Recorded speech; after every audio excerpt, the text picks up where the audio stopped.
कल्पना करा, ब्रह्मा, विष्णू आणि महेश हे तिन्ही देव एका स्त्री समोर बाळ बनले. ही प्रसिद्ध लोककथा दत्तात्रेयांच्या जन्माची आहे.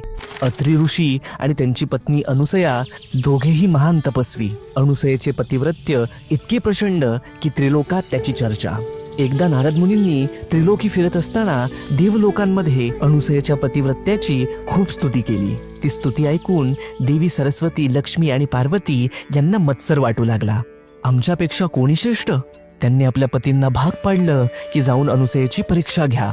ब्रह्मा, विष्णू आणि शिव साधू वेशात अत्री आश्रमात आले. साधूंनी अनुसयेला म्हटलं, आम्हाला भूक लागली आहे, पण एक अट, तुम्ही निर्वस्त्र होऊन आम्हाला अन्नदान करा. यांची अपेक्षा मान्य करावी तर आपल्या पातिव्रत्य धर्माला बाधक होईल, आणि जर ती अमान्य करावी तर भुकेले अतिथी घरातून निघून जातील. करावे तरी काय? तेव्हा तिने कमंडलूतील गंगोदक घेतले आणि त्या तिन्ही अतिथींवर सिंचन केले, आणि अद्भुत, त्या क्षणी त्रिमूर्ती लहान बाळ झाले. अनुसयेने त्यांना आईप्रमाणे कुशीत घेतलं, स्तनपान करवलं आणि पाण्यात झोपवलं. बराच काळ तीनही देव परत न आल्यामुळे तीनही देवी चिंतित झाल्या. झालेला सर्व प्रकार समजताच त्रिदेवी घाबरून धावत आल्या. अनुसयेने दयाळूपणाने सर्वांना मूळ रूप दिलं आणि त्यावर प्रसन्न होऊन त्रिमूर्तींनी वरदान दिलं, अनुसया, आम्ही तिघेही पुत्र म्हणून तुला प्राप्त होऊ.